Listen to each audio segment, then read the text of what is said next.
The work session of the mayor and council for the city of Snellville, Georgia, Monday, July 27th, 2026 to order. We've got a quorum. Everybody's here. So tonight, you want to go ahead and do the sewer thing, and then we'll start back on the regular agenda at 6:30? Yeah, that's okay. Is that I've already right? come in and hear that portion of the meeting. Okay. No problem. Thank you. Yes. Lisa, do you mind introducing Sure. the gentleman next to you? As you know, we are expanding. Very happy about that. William Smith is our new deputy director over at the department. So we're very excited to have him on board. Thank you. Already good thing. He comes from DeKalb County, with a lot of experience in managing community centers and in Parks and Rec, and we're really happy to have him. Awesome, that's good. Very good. He's got 2 daughters. One's doing a PhD Yes, sir. in South Carolina. The other one's graduated Kennesaw. from Kennesaw State, and his wife works at Emory. Yeah.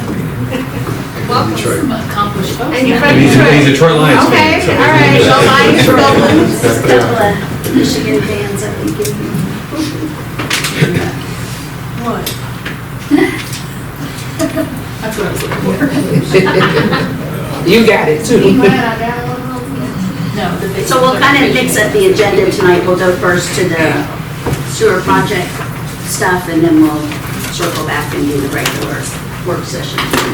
So on Friday afternoon, I sent everyone this exhibit, and then a memo that I wrote to myself a little while ago, as far as just the points I want to hit as we're talking about this. So if you printed that memo off, that's great. I'm going to kind of run through that so we can have a discussion on kind of what direction we want to go in with the county and addressing these issues. So as I mentioned, most of the existing sewer infrastructure that we have in the town center is undersized and is at full capacity. So if you're looking at, if you can see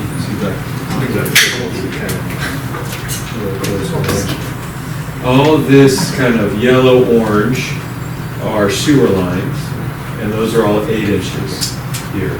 You've got some of these red lines as well that are sewer lines that are larger than 8 inches. Some are 15, some are 12, some are, they're all kind of different sizes, but they're larger than 8.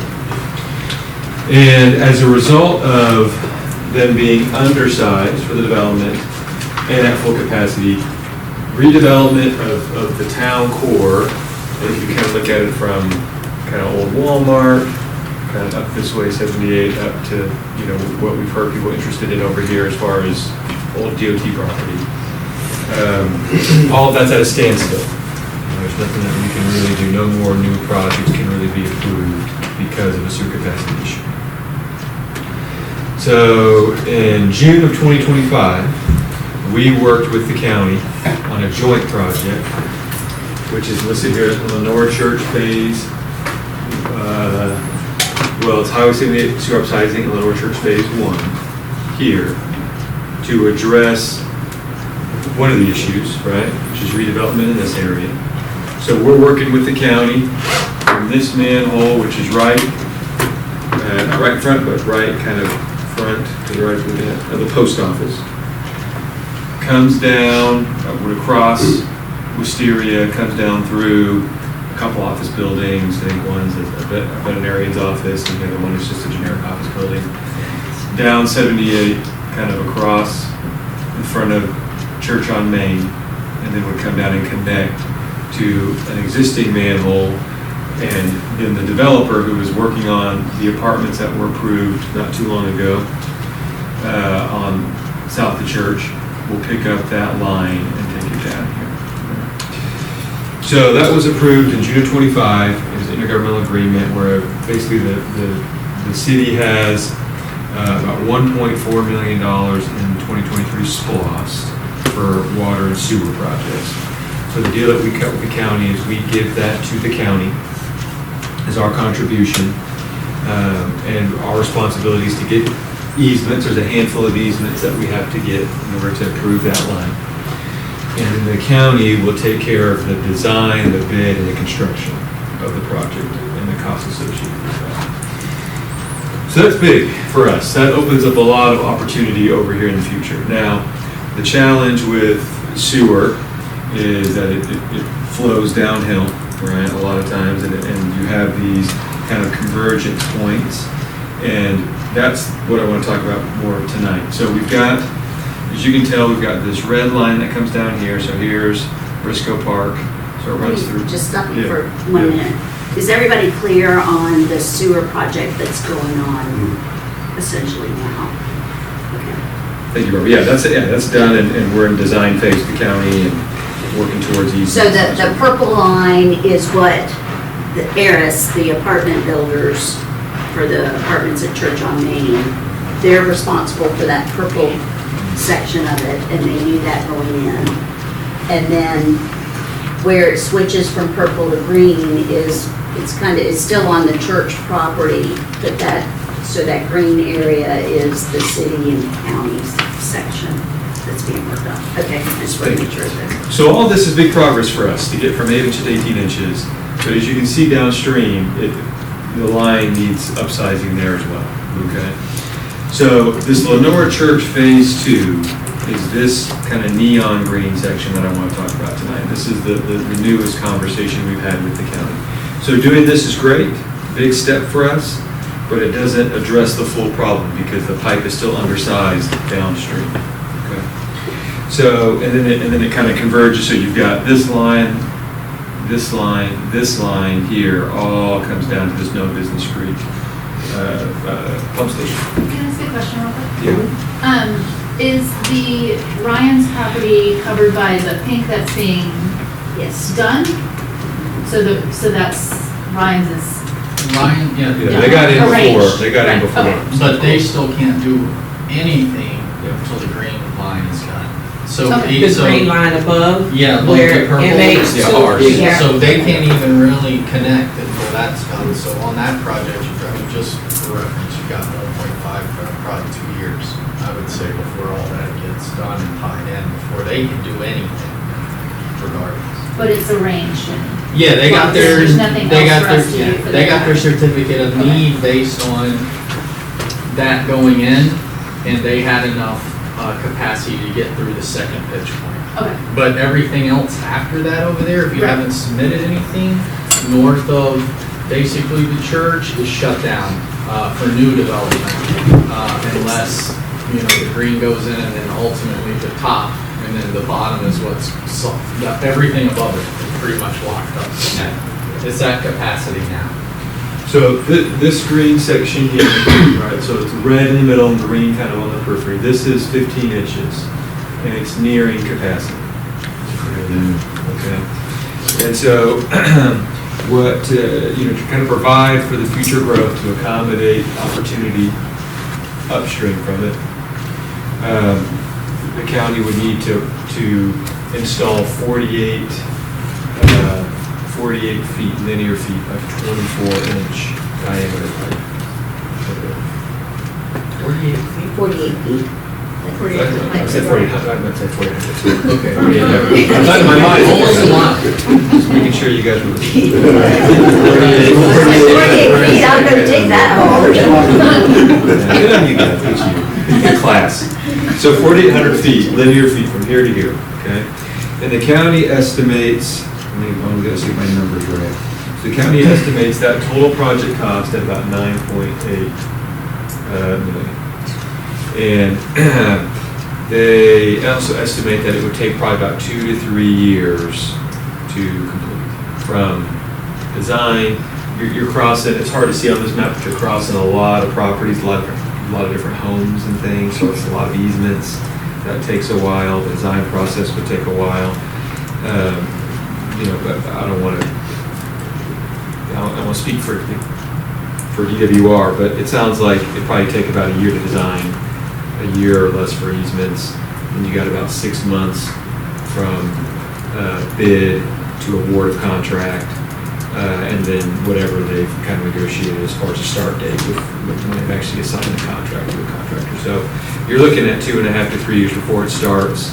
and then probably at least another year of construction to remove that. What a lot of times folks will do is they'll just abandon the line. They won't go in there and actually remove pipe and replace it. They'll just put a line right next to it and then tap people in, right? Get them to divert it right in. Yeah, that's a little too much information for us, but that's maybe what they may do. And so in order for us to help move them along, to move from a, 5 to 10 year timeline to hopefully more of a 3 to 5 year timeline, we could certainly help contribute to that financially. They certainly appreciate and like financial contributions as a way to kind of put our hand in, kind of give our skin in the game, so to speak. And it would be very similar in that, well, I'm not going to say that we're going to go a bunch of easements, because this is like 40 easements, I think they estimate. I'm not going to do that. But we could help with the construction costs, would be what our contribution would be. And so they're estimating that our portion of this 9.8 million would be about 2.5%. $2.5 million. So based on, we're about halfway through 2023 SPLOST, so we're getting a good idea of kind of average collections and what we're getting, and we can do some basic estimates of what we think we might get. Based on where we are now, we think we might have about $2 to $2.2 million in overage of SPLOST. And what that means essentially is when the referendum is put before voters to approve or not to approve, depending on how they vote, the county develops estimates of what they think they're going to collect. And as part of the ballot measure, each of the participants of the county and all the cities will publish what they're going to use that money for. Okay, so our 4 categories are debt service, transportation, recreation, and water and sewer. And so you can use all the SPLOST dollars that are collected on capital projects that are associated with one of those 4 categories for us.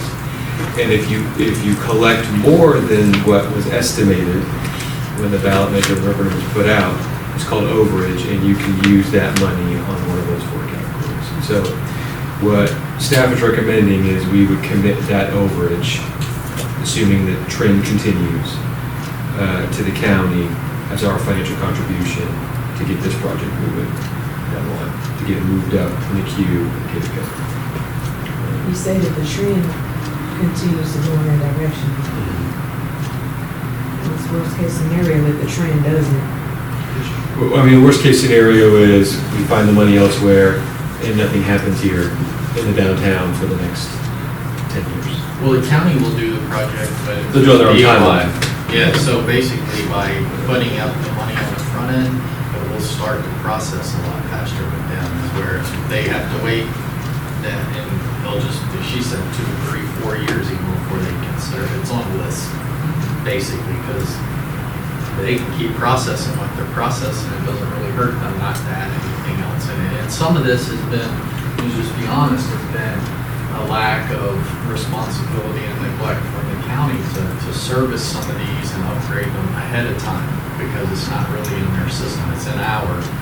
So they usually kind of get to those last, and so you start pushing and making people aware of that, which is what helped us up here. The mayor, and then down here too, has been like, they've been trying to find ways to help us, the staff more so than the commissioners, but they probably don't know much about it. So it's gonna happen, just gonna take longer, and while we wait for it, everything above that line is basically gonna shut down. Yeah, that's it. Sorry about that. So, I mean, yes, there's certainly a little bit of financial risk. Well, not a little bit, there's some financial risk if sales tax numbers dip dramatically. You know, we have not seen that between 2017 and 2023 SPLOST. They've only gone up over time. But yes, that is a risk that you have to take, or you have to consider. So that is kind of where we are with that. So that is the ask of the county, of the Board of Commissioners, if we're willing to financially partner with them on this green section, this 4,800 linear feet, then we can move this project up and get it moving a little quicker. Open up some more possibilities for redevelopment in the future. Town center area, and not just town center, but a lot of residential areas as well.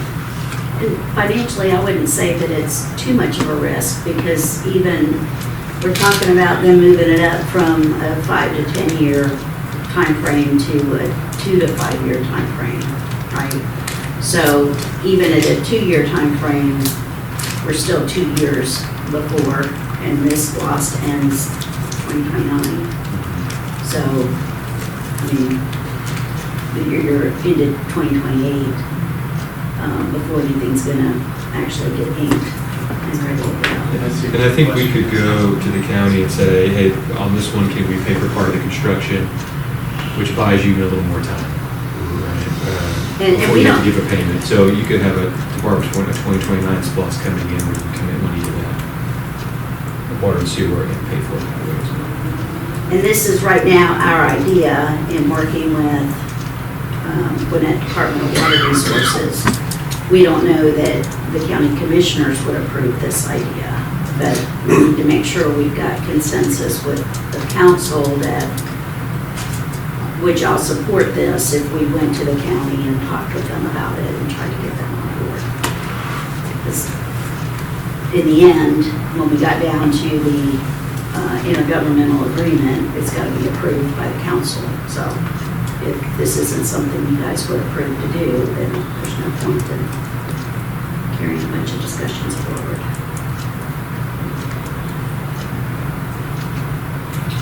Make a motion to approve. Well, we're not voting. It's just whether this all sounds really good to have a conversation with county elected officials. I mean, we're just in the conversation period right now. We're not in any kind of final decisions or anything like that. There's plenty of time for that before it comes forward. I think for me, it's a good conversation to have, as long as we're not taking away from any other major projects. But like you said, it's 4 buckets that we work out of, and we just want to make sure that other priorities are not sacrificing for that. But I understand if we could speed up the process from 10 years to 5 or less, and it's going to continue to help prevent any further damage down the road, because it's almost at capacity. We have to do it at some point, and it's better to be proactive than reactive. Yeah, I agree. And unfortunately, we already are reactive. Yeah, right? we're You past know, the proactive You know, stage. but yes. Well, I mean, More it's proactive bursting is what I'm thinking of. Yeah, I agree. I'm just- Yeah, but unfortunately, Correct. hopefully we've talked about this years before, but yes, the point we're at now. So personally, I think it's a good deal for us. I mean, to pay, $2 million, $2.5 million for 4,800 linear feet. And If the we're not county having to commission do any would of the support design, this. build, and even acquisition and all of that, and it opens up. When the county does it, when you see that 7.3 above, they're only going in with the 18, so they're only trying to cover what they expect, a small amount of growth that they're already dealing with. So the value too is, we wouldn't pay for that regardless, we need to add it, make it bigger, so it's less of a problem for a lot longer. So we're trying, that's even being more proactive, because you're adding more capacity, so you don't have to do this in 15 years, 20 years, or even 30, because that was probably part of Snellville's old system too. It used to all be Snellville stuff down there. Some of this is really, really old pipe. We had our own sewer department for a while, and they gave it to the county at some point because we couldn't manage it. It's really some of that stuff in the churches in the 50s. So to kind of build on the mayor's original question, what is the consensus of the council? What would you like me to bring back to the water resources staff on? I'm on board because I'm thinking, my view is always, I don't want us to be in the same position that the land is in, where the federal is holding piping. We're having all these projects, and almost at the DeKalb County, almost on a weekly basis, we're having that. And this would prevent that. Even future development aside, we're protecting what we have by upgrading, putting new pipe down.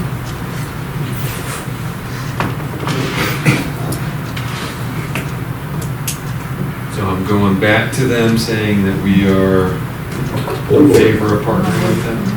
So for us, this question might be too far and forward, but as far as the pump station, for us, how does that look? Is that gonna have any issues with the pump station 4 years from now, as far as just giving out? Yeah, good question. So DWR, Department of Resources, they are looking at upgrading their pump station. All right. Is that a county thing, or is that That's something county. else? That's Okay. county. Oh, all right. Would be involved.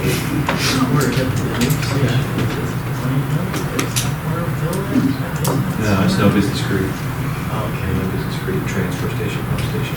Yeah. So they'll work to upgrade that. Okay. Well, thank you. Thank you. That gives us a direction to go in.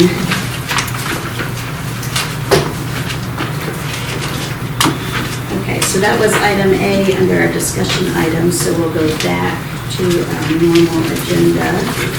We'll go through the regular business meeting first.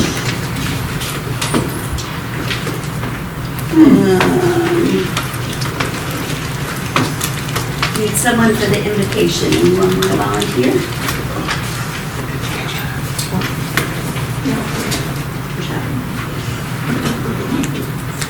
One hand around over here.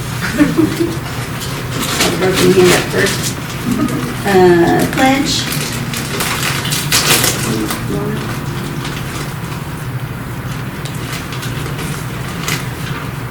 We'll have the approval of the minutes for July 13th, approval of the agenda. For the public hearing items, we have the Parkview Christian School special use permits. Any questions? Oh, you got three over here? Did we run through that one? This one's easy. Can't remember if you went through it last. I'll just do We did, 'cause I it. asked Did we? questions. Yeah. Are we good? Do you need another round? It was pretty good. The church has a school building, the school needs a building. Perfect. That's pretty much how I see it. I mean, there's no doubt, there's no anything to worry about. Their designs are accommodated, it won't upgrade this one. And I did want to go through, this will apply to both of the public hearing items. I don't think, at least the three newbies have not been through an actual like zoning process. So just wanted to kind of walk through. No, that's okay, I still have my card. But just want to kind of walk through the process. I mean, we've had some public hearing things before where Jason will give the explanation about what happens. We allow, the applicant will then be able to come up and give their presentation on why we should support this project. Then we will have the public hearing portion, which gives the public the opportunity to come forward and address us with their comments or concerns or ask questions.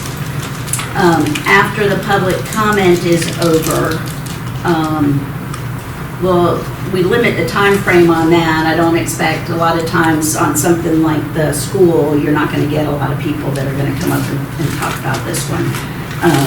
So, we've got some discretion on time frames for and against and all that other stuff. So on one like the school, I'll probably just open it up to the floor. Anyone who would like to speak for or against can come up, because I just don't think there's going to be that many. So after the public has an opportunity to come up and address us with their questions, concerns, and comments related to the project, then the applicant has an opportunity to come up and address those concerns, provided they still have time in their time frame. Okay. Then after that point, then we move to the council, and then we need a motion and a second from council members. There is, if you read through your packet, there's already an ordinance drafted. There's a, essentially proposal of the ordinance as drafted would be for approval of the project, okay? For the first, for the school, the ordinance number is 2026-05. If you were to choose to make that motion, then the form of a proper motion would be, I make a motion to approve SUP, and then, give out what the site is, the SUP 26-01, or would we say the ordinance? You could just say, I make a motion to approve ordinance 2026-05 with the terms and, or conditions and variances as stated in the ordinance. So that would be the form of a proper motion. Or it could be, I make a motion to deny SUP or deny ordinance 2026-05, if that's your choosing. So we would get the motion and a second, and then that's when council can discuss, debate, bring up comments on, anything that you're thinking about the project. It's fine if you need some clarification from Jason, if you need to ask some additional questions. All of those things you need to ask Jay, you need specific questions. That's the time for that. And then if either everyone has spoken or doesn't wish to speak, then I'll call for the vote. Okay. Any questions kind of on that, just the overall process? We can mention that an extension is just like a yes. Yes. So there's a vote for, a vote against, or an abstention. If you abstain per our charter, an abstention counts as a yes vote. What is the ordinance for the second? 2026-06. Now, where things get a little squirrely is if, let's say, during the meeting or during the public comment, someone brings up something and you decide that you'd like to add an extra condition or an extra variance that wasn't listed in this ordinance that was drafted, what's drafted is based on what the planning commission, what the planning department report and the planning commission, any conditions or variances that were included in that. So if a new condition comes up that you'd like to try to place on the property, then when you make that motion, you would say, per a motion to approve ordinance 2026-06 with the following added condition or the following added variance. Or remove condition. Or remove a condition, right? So that's where things can get a little squirrely, but we can work through that process if something like that were to come up. Okay. Y'all good? Oh, yeah. You think you are? Okay, so, sorry, I just wanted to make sure that everybody was prepared with how this needs to go. And then, of course, then we just do the regular vote. Do you want me to do it? Yeah. Talk about it real quick? Yep. All right, so we didn't talk about it last time, during the first reading, where we normally talk about it because we expected, due to the feedback from the planning commission, that we would receive a revision, which we did. That came in on a couple Tuesdays ago with everything else. Then we got some new material for you guys in a couple months as well. So originally, the request was from the original, and that's what we're doing here too, in a change in conditions, is we're considering the change in the conditions. Typically, even though it's considered a rezoning process, we're not opening the decision to rezone or downzone or really change the zoning at all. And this is a specific request to change the conditions. So that's what we typically focus on. Now, you can legally get in there and meddle, but it usually leads to lawsuits and things of that nature. And that was 2 years ago. So 2 years ago, the council approved this exact project, as you can see, your original, for 171. Okay, so then they came back and they said, hey, We need a bunch more up to 231, I believe, and 69 or something, 239. Well, we got in there and that wasn't cool. So basically said, all right, 239 is not gonna work, and that basically meant adding a building the entire length of where the existing parking lot was. This was before. This was what you approved, or the council approved. This is what they're turning in now, but their first one was to fill this all with spaces. People didn't like how it encroached deeper towards the residential, and so they heard them and basically said, this is our minimum amount we can do to make the the project feasible for construction. We've got pylon parking here, which is basically this parking lot exists under the structure everywhere. So it's built on stilts. So the first story isn't even residential, it's parking. So basically what they came back with was an additional half building that's only 4 stories tall, including the ground floor of parking. And it relieves, and then the other parking remains. There's just not a building on it. They added this bio-retention basin that will actually serve as more of a water feature there. It'll hold water, aquatic life that's native to Georgia, and other animals and stuff that's set up there that just catches a little bit of water, then they release it into the system. So that triggered a couple of things that I heard and I would like to speak to. So parking originally was at, no spaces are being added, and it was at 1.5 per unit, meaning 1.5 spaces per unit. That's on the higher end of typically how municipalities, other jurisdictions govern parking. And in Snellville, ours is actually much lower. It's at 1 unit per acre, but typically the way the range works, or 1 unit, excuse me, is 1 is pretty much in an urban environment that has a lot of walking.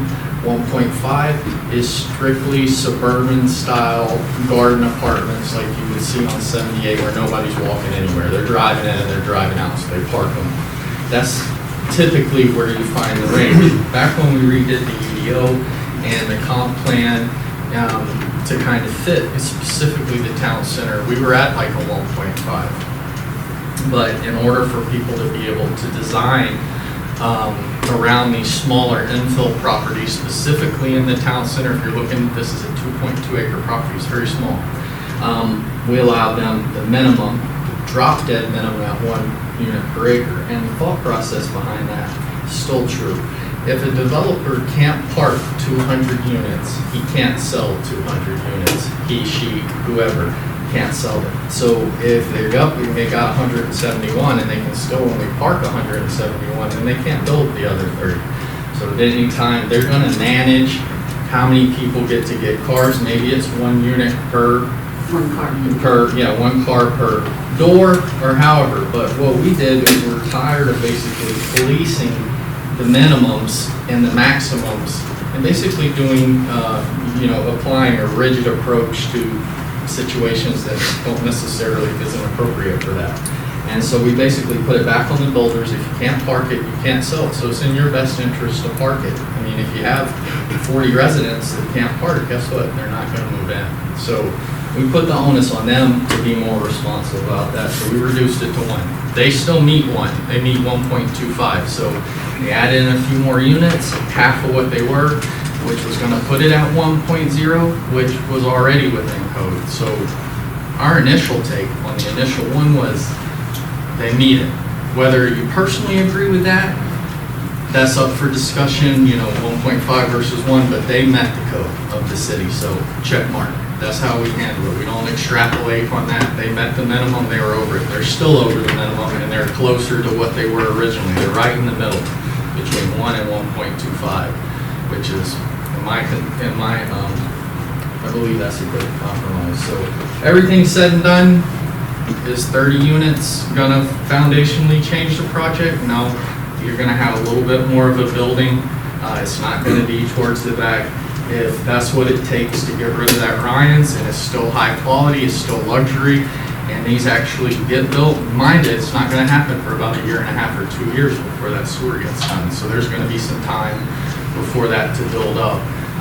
there wasn't a reason for us to deny it. So we approved it, and we're happy with the compromise. Everything we heard from the planning commission seems to have been addressed in this. So if we hear something new, of course, we can listen to it. If you have any questions about how the complexities of the code works, and I know this, when we have a CIC for an SUP2, a special use permit allows you to look at things a little bit deeper. It gives you a little more political leeway to approve and deny some of these too. So if you have any specific questions and generalities, I'm happy to explain it a little bit more now or whenever before the. I think we need to mention that if they're meeting code for the parking, and then we deny it because of the parking, that reflects negatively on us.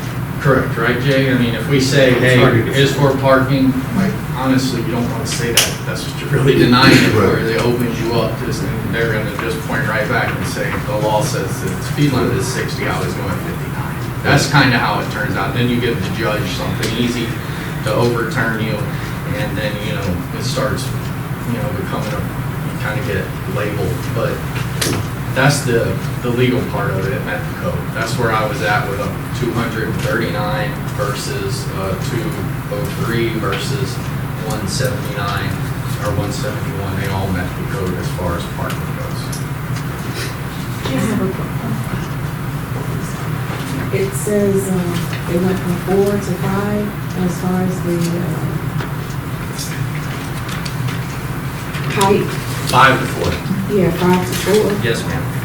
But in the ordinance, it still says 5. Where's that at? Ordinance 2026. I got that. What page is it? This is the first It's page. the second and third page. It says 5 stories. We'll fix that. We'll amend that to say 4. And it's throughout the entire ordinance. What was originally that? Right. We can fix it though. We can fix that on the fly too. We can make the improvements here and then whoever makes, if you make a motion to approve, just make sure that you say 4-story where applicable. I think it's only 2-3 spots. And what was the reason? No, keep going. I'll answer your questions. What was the reason we went up so many units? What you mean? From 171 to, where, 238? Yeah, I'll let the applicant speak to that, but what happens when you start improving properties and doing underground detention and then the pylon parking, that's not standard building practices. It's typically, on something like that, you're gonna surface park it or you're gonna build a deck. And anything you do to add that stuff, you're losing a whole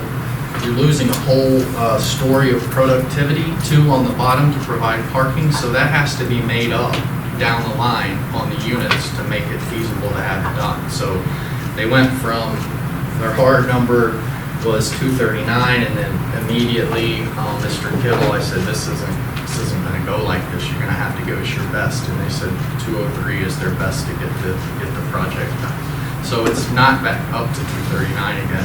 What's on the table now is 203. And the parking did not change, correct? No, it did not. But they were over by, 177 spaces. what now? 203 apartments, 177 spaces. I don't believe that's the case because they wouldn't meet the parking, right? If there's 203 units, there should be 1.23 or 1.25 parking spaces. It's next to the building that he held up the first picture. Yeah, the actual parking that they're supplying didn't change at all. They just put buildings over the top of it. So this one, Yeah, the Was newest the one plan that that they they submitted, the that's plan been is exactly approved. the same. this is the one that's on the table now. The one in between that had a building all the way I down, don't remember. all the way Is down. this the parking, right? Yeah, it's always been there, yeah. It's there with the building on top of it or with the building off of it. So they add basically from 171 to 203, whatever that number is, into the original park, and it was originally parked at 1.5 units above. So it just basically goes against the average and you go from 1.5 to 1.25. How many units are in this additional building? The extra 30. 30, 32. 30, yeah, whatever the additional is, it was all located in that secondary building. So when they chopped it in half and took a layer off or a story off, they brought it down to that number. So 239 minus 236.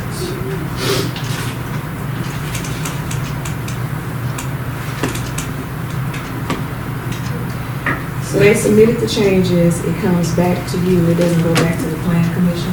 No, not in this case, because they've actually improved it, or they've modified it they've stepped down. If they wanted to step up, typically, and that's how we handle a lot of this, if they come back and say, oh, we want to be more intense, or we want more variances from planning commission to council, we will kick it back, because it's important that they actually hear the appropriate case if it's more intense. When they step down, then it's considered improvement. If its density goes down, or that you get closer to the code, then it goes to you guys for final decision. And that restrictions on mayor and council too. Y'all can never vote to make something more intense than what it was advertised for. You can lower it anytime you want, but you can't make something more intense. Oh, that than makes what was sense. advertised. So that's basically dictates that it goes back to You can't advertise for 200 units, pull a quick one over on this citizen and do 500 units. Yeah. Yeah, it'd go through planning commission at 200, can you imagine, and then show up for 5? No, I don't want to be in that room. Thank you. So they have to come through here. Yeah, but that's a building. There's parking underneath this. So they'll come this way. It has to be through here.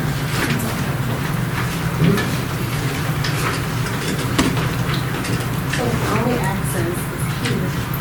There's two There's access two points. access Hugh points. Drive and One on Hugh Wisteria Drive. Drive, you can kind of see it. You'll go under, they're kind of showed a transparent view there. You'll actually go under to access both. Yeah, but there's two spots.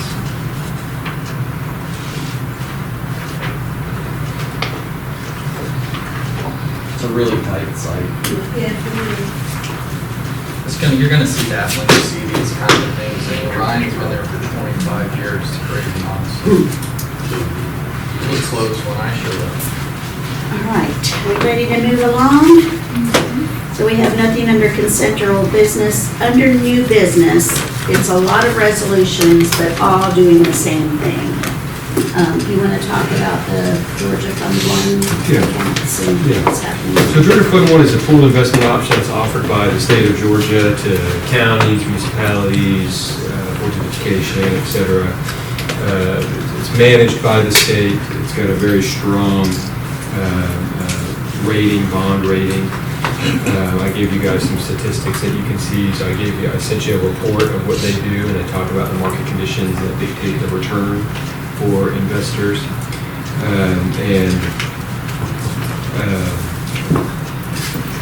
So looking back at, comparing what we're getting now with our money in the bank at Bank OZK is at 0.08%, and Georgia Fund One is offering a 3.69 yield there. So really what this is trying to take the cash that we have and manage it better to take advantage of better interest rates on our money. We can make that money stretch a little bit further throughout the year. Some of these accounts that we recommended are accounts that have activity, but don't have a ton of activity in them, like tree bank and confiscated assets and things. There, SPLOST, that's always a good opportunity to try to make your SPLOST dollar stretch a little more. There, and with the general fund, the thought process is we have a livable centers initiative money that we had received 20 years ago. And I guess, I don't really know the story. Well, another one, Butch explained it, but I don't really know how to get a way of looking at things a little differently. But basically, we have about $500,000 of money that we don't have earmarked for anything else. Thought process would be to close that LCI fund, that bank account, transfer it over to the general fund, and then take it from the general fund to this Georgia Fund One to sit there and be a nest egg for future opportunities that we might want to spend that money on. Can you explain that 500,000 again? From the LCI fund. The LCI fund? And you said it was sitting, what do you mean you said? It's just been sitting there. You have an account that's just holding, it's not being used, so you want to use that It's not- money and put it somewhere where it's earning dollars, I just want to make sure. That's right. Okay. And so, of these, 1, 2, 3, 4, 5, so, what's the total number across all these funds that we're looking at investing? I don't know that yet. Okay, Yeah, we're not that far yet. okay, And that would just be an administrative thing that we would decide how to manage that. So you get, per Georgia Fund 1, you can do 5 transfers, withdrawals, or deposits a month. And essentially what you all would do is you adopt the resolution for each one of these. That creates an account for us. The way that the resolution works is it's done online now. So I would go on there, staff would go on there and enter the chief elected officials information, which in this case would be the mayors. And they send electronically these resolutions for us to fill out. We're not filling them out here publicly because they have a lot of information on them, like bank accounts, and routing numbers, and things like that. We're not going to divulge publicly there. Then once that's set up, then it's really just the staff managing the deposits and withdrawals and what we think we need there. So some would be more, some would be less. Just depends. But what we're doing tonight is just authorizing the staff to get the account set up so that then money could be parked there. as we do it. Can I ask a question about the tree bank fund that has nothing to do with this question? I know that when developers take down trees to build, they contribute, they either replant or contribute, correct? In situations like the old tree where Davita is now, or the tree over here on 124 where the tree dies and is removed, is there a donation made by the property owner, or is it just, it's because it? Yeah, if it it's has- dead or damaged, you Just get curious. nothing. And then the tree bank, just so you know a little bit more about it, is when they can't, they can't fit everything there, it goes into that fund. And then that fund, we're allowed to use for maintenance, design, and planting of any trees and or shrubs, any kind of landscaping, and public space has to be public, so that the public benefit from it moving in. And we did, just so you know, we did a lot of the grove trees with that, and we try to use it when we can, because it's usually hard to spend some of that money. But we haven't taken a tree bank payment in a long time, because we've really been pressing folks to do it on site as much as Replacing possible. trees, yeah. Yeah, so most of the time it's cheaper to plant them than pay them. Sometimes they can't get away from it, and that's when we get, a nice little sum. We don't carry much money in there at all, honestly. It's just nice to sprinkle out when you need it. I was just curious. Yeah, it's a cool fund. what's the percentage minimum we need to have in this account? There is none. There is none. And is there any fee with moving money in and out over a minimum or a fee associated with that? Not that I know, there's a fee to manage it, Okay, because it's like an investment. So the Treasury office kind of has an employee that manages it, but the fees are minimal. But we won't know those fees are until we invest, but they're minimal compared to the benefit. so we'll know the dollar amount and we'll know the fees after we approve, if we approve to get it started, and then you'll be able to give us some more updated numbers. Yeah, I mean, I can. I mean, usually the staff handles all the bank account stuff. We're not Okay. sharing that information. I totally understand, I just want to get, Yeah. just get an idea across all of these, how much is going in. That's none of this security things, but everything that's public facing, absolutely. Any questions on all of those? So we'll just go one by one down those resolutions. Okay, that's it for the regular meeting. Any correspondence? City Attorney's report.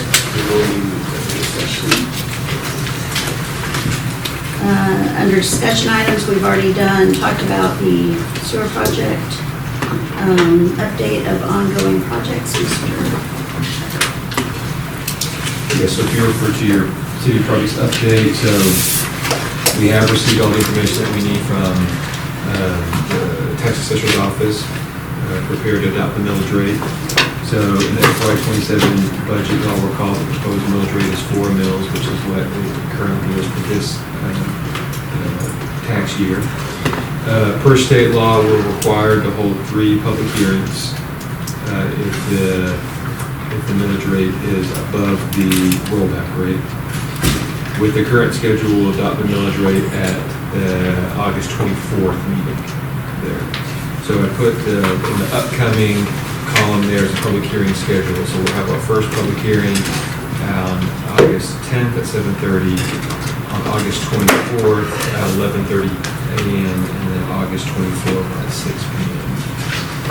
If you all could please before the August 24th public hearing, please look at your calendars to make sure you can get a quorum there. We have to make sure we have at least 4 people for a quorum. That one at 11:30 in the morning, pretty much my whole tenure in doing that middle of the day public hearing, it's less than 2 minutes. But we do need 4 people to be here so we can call the meeting to order. At the most, we have 1 person, maybe 2, but Kurt's passed away, so we're not. I will not be at the morning one, and I'll be stage line in that afternoon. 6 o'clock's the due take. That 11:30 one. Yeah. So as we get, I'm sorry, Matt, Okay. as we get closer, we'll just confirm with everybody that we'll have at least 4. Sometimes that middle of the day one's hard. And then town center construction progress, so Jacobs has taken the information that they had from you guys, they're analyzing it. We've got a call with them, staff does on Wednesday, and we'll give you all the next steps once we have that call with them on where we're going. We've got a back to school splash and bash of the movie event this Friday at 7:30 at the Grove. We'll be watching Zootopia 2 there, so if you haven't seen that yet, it's a pretty good one. Watch it. Let's see, nothing really to talk about on city beautification or zoning guidelines, active sales, talking about that. Frisco Park, so last week the contractor poured the slab for the gym floors, which was quite an endeavor. They showed up at 1:30 in the morning and didn't get done until late in the evening. So it's a lot of concrete, a lot of surface area. And they're bringing a big pump truck. It's actually kind of fascinating to watch. Big pump truck that's got an arm, kind of a balloon that comes out and down, and you've just got cement trucks that just kind of put it in, and you have crew on the ground that is working the concrete, smoothing it out, and you just have a guy that his whole job is he just stands there with the remote control and he just moves the boom.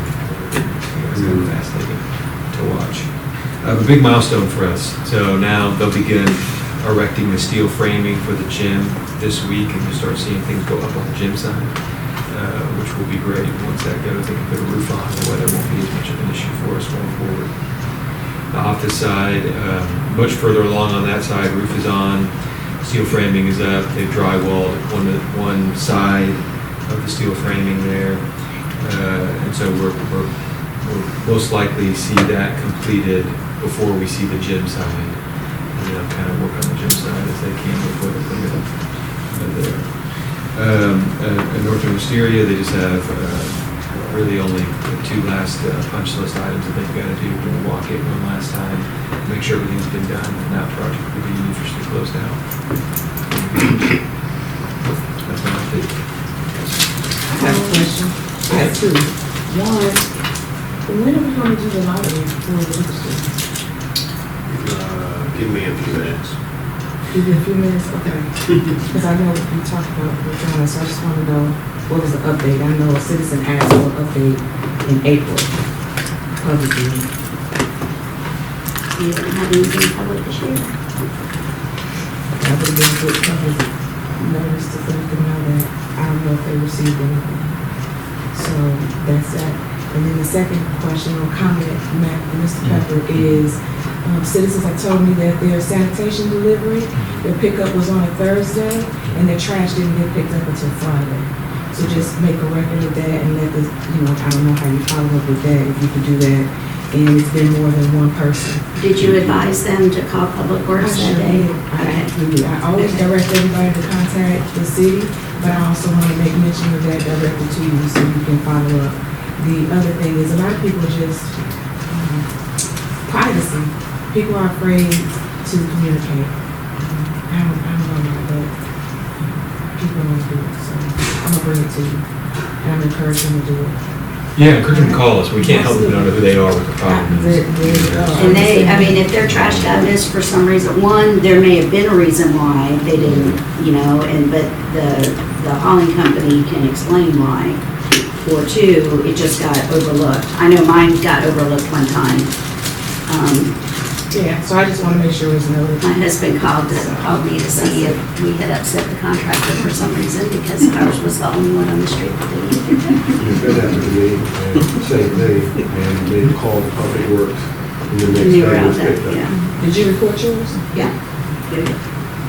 Yeah, and sometimes they just get overlooked. But other since times it's a new too- company, we want to make sure that. and It's the then same encourage company. them. Same company, Well, new contract, same New company. contract. Sometimes though, if the can is overflow, if they've got bags stacked up to where the lid's not closed all the way, they won't pick it up. Well, yeah, we know that, Yeah. yeah. Lid not closed, all that stuff, but yeah, that wasn't that. Yeah, I mean, it happens occasionally, but that's one of the reasons why I was glad Waste Management got the contract again, is because they are very responsive when something like that happens. So, all they need to do is, but we need to know about it when it happens. Absolutely. And I'm encouraging people to do that. Go to the city, report it. That's what they're there for. Yeah. And this is nothing sinister that the resident is doing, they just need the trash picked up. So, it's not viewed as a problem. Okay. And then, Highway 78 wall. It's from, The last meeting, we will sit down and pick a date. And you called Department of Transportation, you get that? yes, so you'll need an what they call an encroachment permit to put a new mural on there. So that's essentially just anytime you're working in the DOT right away, you have permission. To paint it just gray or some innocuous color, they're talking it over whether or not we need a permit to do that. But if you're going to paint a brand new mural on it, we'll need an encroachment permit. And that takes about 45 business days to get a response back. Is it a cost associated with it? I don't know, never done that. I don't think so. I mean, there's some cost to gather stuff up. I don't think they charge you a fee or something. Yeah, there's no. I don't think so. There's encroachment. It's Especially pretty not for standard. government. Well, and I suggested to Matt too, if they came back and said we need that permit just to even paint it, to go ahead and get that process started, because 30 to 45 days would put us into hopefully some better, cooler weather. That's right. And then I'm not going out there. are we going to consider having an arts committee so that we can think about picking out a mural?